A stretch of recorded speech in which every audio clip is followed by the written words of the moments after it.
أعوذ بالله من الشيطان الرجيم.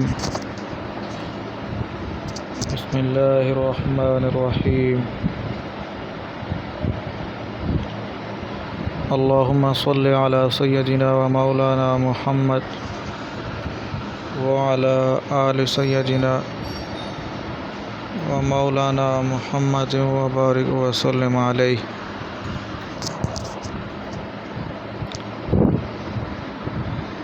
Dear student, بحریہ ماڈل اسکول PNAD ماڑی پور کی طرف سے سر عبدالشکور کا سلام. اللہ تبارک و تعالی سے امید ہے کہ آپ سب خیر و عافیت سے ہوں گے. اللہ تعالی ہم سب کی اور پورے عالم کے انسانوں کی اس وبائی مرض سے حفاظت فرمائے. ہونہار طلباء و طالبات، میرے آج کے اس لیسن نمبر 3 کا عنوان ہے صبر و تحمل. اس لیسن کے اندر سب سے پہلے ہم نے تدریسی مقاصد کو دیکھنا ہے کہ اس سبق کے اندر 3 تدریسی مقاصد بیان کیے گئے ہیں. نمبر 1 ہے صبر و تحمل کے معنی و مفہوم کو سمجھنا.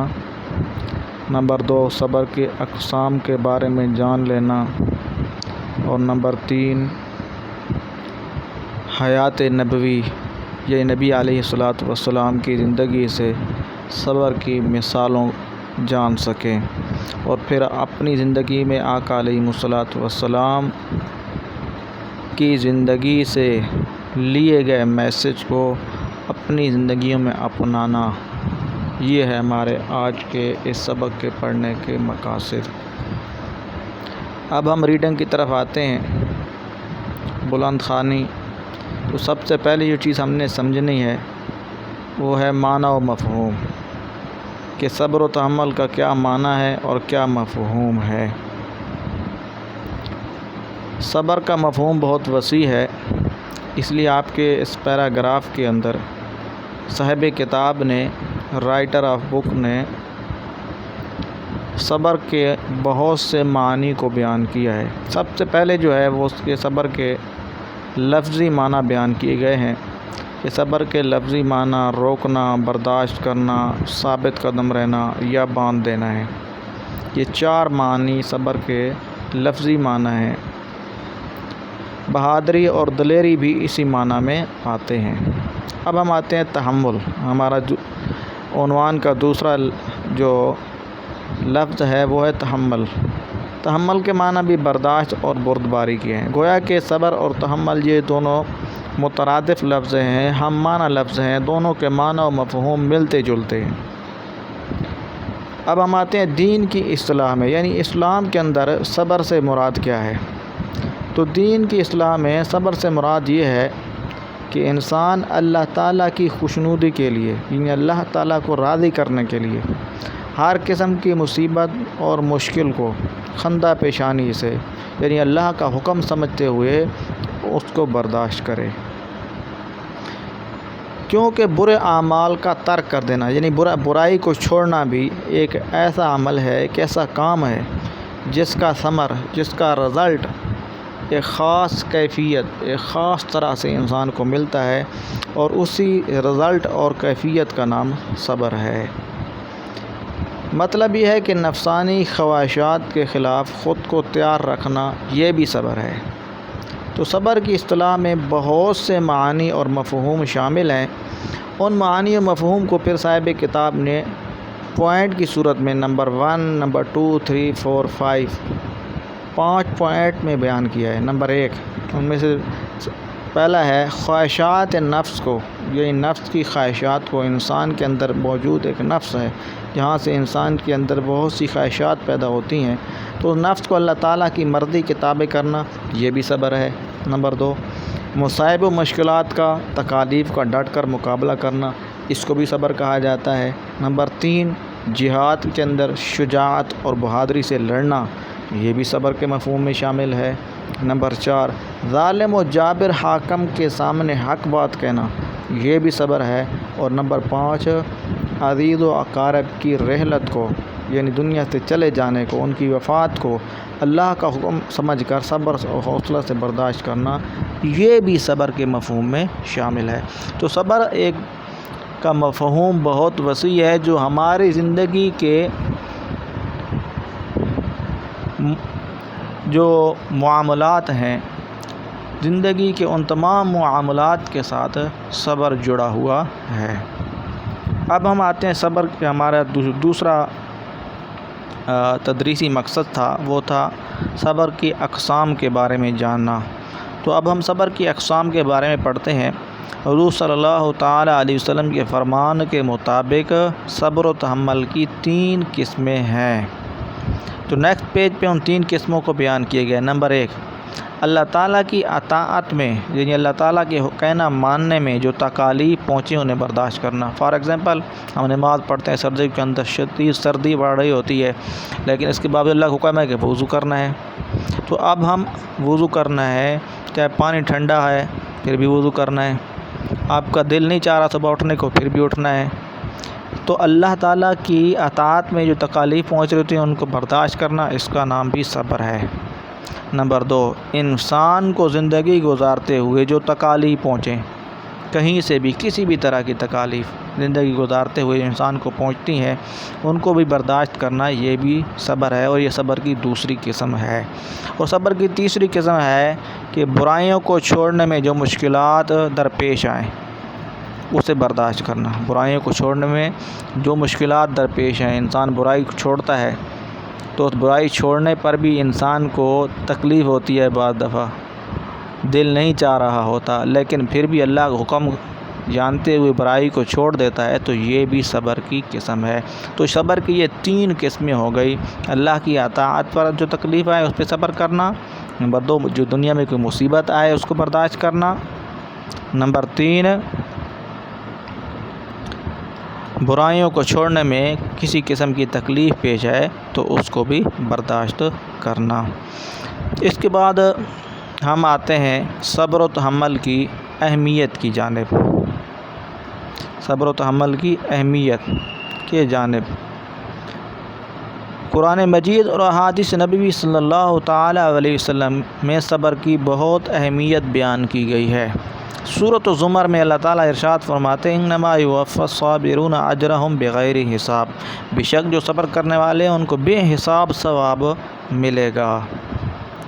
نمبر 2 دوسری آیت مبارکہ ہے صبر کرنے والوں کو اللہ تعالیٰ کا محبوب قرار دیا گیا ہے اور انہیں اللہ تعالیٰ کا قرب نصیب ہوگا۔ چنانچہ رب العالمین نے فرمایا واللہ یحب الصابرین، اللہ تعالیٰ صبر کرنے والوں کو محبوب رکھتا ہے، اللہ تعالیٰ صبر کرنے والوں سے محبت کرتا ہے۔ نمبر 3 صبر و تحمل سے مشکلات آسان ہو جاتی ہیں، صبر کرنے سے گناہوں کی بخشش ہوتی ہے اور اللہ تعالیٰ کا قرب نصیب ہوتا ہے۔ سورۃ البقرہ میں اللہ تعالیٰ صابرین کے بارے میں ارشاد فرماتا ہے ان اللہ مع الصابرین، بے شک اللہ تعالیٰ صبر کرنے والوں کے ساتھ ہے۔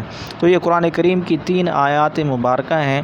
3 آیات مبارکہ سے صبر کی اہمیت کا اندازہ ہوتا ہے کہ صبر کرنے والا اللہ تعالیٰ کا محبوب بھی ہوتا ہے اور اللہ تعالیٰ کی مدد اس کے ساتھ شامل حال ہوتی ہے۔ اب ہم آتے ہیں ہمارے نبی علیہ الصلوۃ والسلام کا صبر و تحمل، یعنی سرکار دو عالم صلی اللہ علیہ وسلم کی زندگی سے صبر کی ہم مثالیں ڈھونڈتے ہیں، جو ہمارا تدریسی مقاصد میں سے ایک اہم مقصد ہے۔ اللہ کے نبی علیہ الصلوۃ والسلام کی تو پوری زندگی ہی صبر و برداشت کا درس دیتی ہے۔ اللہ کے رسول صلی اللہ علیہ وسلم کو دشمن اللہ کے راہ میں کون سی ایسی تکلیف ہے جو اللہ کے نبی کو نہیں دی گئی، مگر اللہ کے رسول صلی اللہ علیہ وسلم نے ہمیشہ خندہ پیشانی سے ان تکالیف کو بھی برداشت کیا ہے، اور پھر آنے والے راستے میں جو مشکلات ہیں، جو آپ کا مشن تھا، جو مقصد تھا، اس مقصد کے حصول میں جو مشکلات پیش آئی ہیں، اللہ کے رسول صلی اللہ تعالیٰ علیہ وسلم نے ان مشکلات کو بھی بڑے خوب انداز سے ان کا مقابلہ کیا ہے۔ اب ہم آتے ہیں اس پیراگراف کی ریڈنگ کی طرف۔ جب آپ علیہ الصلاۃ والسلام نے نبوت کا اعلان کیا تو کفار نے آپ صلی اللہ علیہ وسلم کو طرح طرح کی تکالیف دیں۔ آپ صلی اللہ علیہ وسلم کو جھٹلایا، آپ کا مذاق اڑایا۔ کسی نے آپ صلی اللہ علیہ وسلم کو معاذ اللہ کاہن کہا تو کسی نے جادوگر کہا، مگر اللہ کے نبی علیہ الصلاۃ والسلام نے صبر کا عملی مظاہرہ کرتے ہوئے تبلیغ دین جاری رکھی۔ یہ ہے وہ اپنے مشن کے حصول کے لیے ڈٹ جانا۔ اس کے بعد بہت سے واقعات ہیں جو صاحب کتاب نے اللہ کے رسول صلی اللہ تعالیٰ علیہ وسلم کی زندگی میں سے منتخب کر کے آپ کے سامنے لکھے ہیں، اور یہ وہ مشہور واقعات ہیں جو ہم سنتے اور پڑھتے آ رہے ہیں۔ اس کی ریڈنگ میں نہیں کر رہا تاکہ ویڈیو کا ٹائم زیادہ نہ ہو جائے، آپ آسانی کے ساتھ ان واقعات کو پڑھ سکتے ہیں اور سمجھ سکتے ہیں۔ اس کے بعد ہم آتے ہیں اس سبق سے ہمیں جو میسج ملتا ہے، جو ہمارے سبق کے آخری پیراگراف میں بیان کیا گیا ہے۔ وہ میسج ہے نبی کریم صلی اللہ تعالیٰ علیہ وسلم کی اسوہ کو، یعنی آپ کی زندگی کو ہمیں اپنی روزمرہ زندگیوں میں اپنانا ہے۔ مثلا بجلی کے بل ادا کرتے وقت اپنی باری کا انتظار کرنا ہے، یہ نہ ہو کسی اور کو ہم حق مار رہے ہوں۔ سرخ بتی پر رکنا، یعنی ٹریفک کا اشارہ جب ریڈ جو ہے وہ بتی جلتی ہے تو اس وقت یہ آرڈر ہوتا ہے کہ آپ نے اپنی ٹریفک گاڑی کو روک دینا ہے۔ اگر کوئی شخص نہیں روک رہا ہے تو علماء نے لکھا یہ گناہ کبیرہ ہے، کیونکہ کسی کے جانے خطرہ ہوتا ہے۔ تو یہاں پہ اسلام صبر کا حکم دیتا ہے۔ بھیڑ بھاڑ کی صورت میں جہاں پہ رش ہو، صبر و تحمل کا مظاہرہ کرنا، بوڑھوں، بچوں اور اپاہجوں کو، معذوروں کو سہولتیں فراہم کرنے کے لیے اپنا حق اور باری کو بھی قربان کرنا، یہ اسلام کا حکم ہے اور یہ اسلام کا میسج ہے۔ اور یہ ہماری روایات ہیں، یہ ہماری ثقافت ہے کہ ہم عورتوں کا خیال کرتے ہیں، ہم بچوں کا خیال کرتے ہیں، ہم بوڑھوں کا خیال کرتے ہیں۔ نابینا اور بوڑھوں کا ہاتھ پکڑ کر سڑک پار کروانا، یہ آپ کو مثالیں دی گئی ہیں چند ایسی جہاں پہ جو ہمارے صبر اور حوصلے کا امتحان ہوتا ہے۔ تو ہمارا آج کا جو یہ لیسن ہے، اس لیسن کے اندر ہم نے کیا پڑھا؟ صبر و تحمل کے مفہوم کو جانا، اس کی اقسام کو جانا ہے، اس کی قرآن و احادیث کی روشنی میں اس کی اہمیت کو پہچاننا ہے۔ تو اب ہم آتے ہیں اس سبق کی ایکسرسائز کی طرف۔ آپ کے پاس بک لسٹ ہے تو بک لسٹ کے اندر سب سے پہلے سوال نمبر 1 ہے صبر و تحمل کے لغوی معنی کیا ہے؟ تو صبر کے لغوی معنی روکنا، برداشت کرنا، ثابت قدم رہنا، یہ اس کا پورا سوال کا آنسر آپ کی بک لسٹ میں موجود ہے، آپ یہاں سے اس کو بڑی آسانی سے یاد کر سکتے ہیں۔ پھر سوال نمبر 2 ہے واقعہ طائف کے بعد آپ صلی اللہ علیہ وسلم نے کیا دعا ارشاد فرمائی؟ تو واقعہ طائف کے بعد اللہ کے رسول صلی اللہ علیہ وسلم نے جو دعا ارشاد فرمائی ہے وہ دعا یہاں پر لکھ دی گئی ہے، اس کا ترجمہ یہاں پہ موجود ہے، یہاں سے آپ اس کو بآسانی یاد کر سکتے ہیں۔ اب ہم آتے ہیں تفصیلی سوالات و جوابات۔ تفصیلی سوالات و جوابات کے اندر ہمارے پاس ایک نوٹس ہے جس نوٹس کو ہم نے تیار کرنا ہے، اور وہ ہے صبر و تحمل کی اہمیت و فضیلت قرآن و حدیث کی روشنی میں اور اس کے اقسام، اور نبی علیہ الصلاۃ والسلام کا صبر و تحمل تحریر کیجیے۔ اب آپ اس کو نوٹس کو کس طرح تیار کریں گے؟ تو بک لسٹ میں آپ کو نوٹس کو تیار کرنے کا طریقہ کار بتایا گیا ہے، اور میں بھی اس کو آپ کو آسان الفاظ میں سمجھائے دیتا ہوں۔ مثال جواب ہے صبر و تحمل کی اہمیت و فضیلت قرآن و حدیث کی روشنی میں، صفحہ نمبر 35۔ صفحہ نمبر 35 صبر و تحمل کی اہمیت، یہ آپ کی پہلی ہیڈنگ ہوگی، صبر و تحمل کی اہمیت۔ اب آپ کہاں سے اس کو یاد کریں گے؟ جب آپ پیج نمبر 35 نکالیں گے تو صبر و تحمل کی اہمیت یہاں پر آپ کو ملے گا۔ تو یہاں پہ یہ دیکھیں قرآن کی آیت نمبر 1، 2، 3، ان تینوں آیات کا ترجمہ اور ان کے ساتھ جو لکھا ہوا ہے، ایک ایک لائن کی تشریح لکھی ہوئی ہے، یعنی یہ پورا پیراگراف صبر و تحمل کی اہمیت سے شروع کریں گے، اور جہاں پہ یہ پیراگراف ختم ہو رہا ہے بے شک اللہ تعالیٰ صبر کرنے والوں کے ساتھ ہے۔ عربی یاد نہیں کرنی، آیت یاد نہیں کرنی، صرف اس کا ترجمہ یاد کرنا ہے۔ تو اس طرح ہماری پہلی ہیڈنگ کمپلیٹ ہو جائے گی۔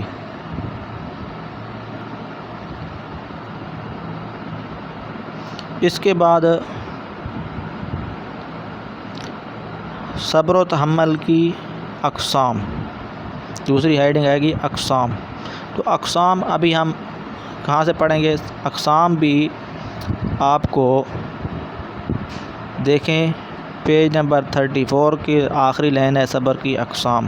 حضور صلی اللہ علیہ وسلم کے فرمان کے مطابق صبر و تحمل کی 3 قسمیں ہیں، نمبر 1 2 3، یہ 3 قسمیں ہیں۔ یہ دوسری ہیڈنگ بھی ہماری کمپلیٹ ہو جائے گی۔ اس کے بعد ہے نبی کریم صلی اللہ علیہ وسلم کا صبر و تحمل، نبی کریم صلی اللہ علیہ وسلم کا صبر و تحمل، اور کتاب کا پیج نمبر 34 35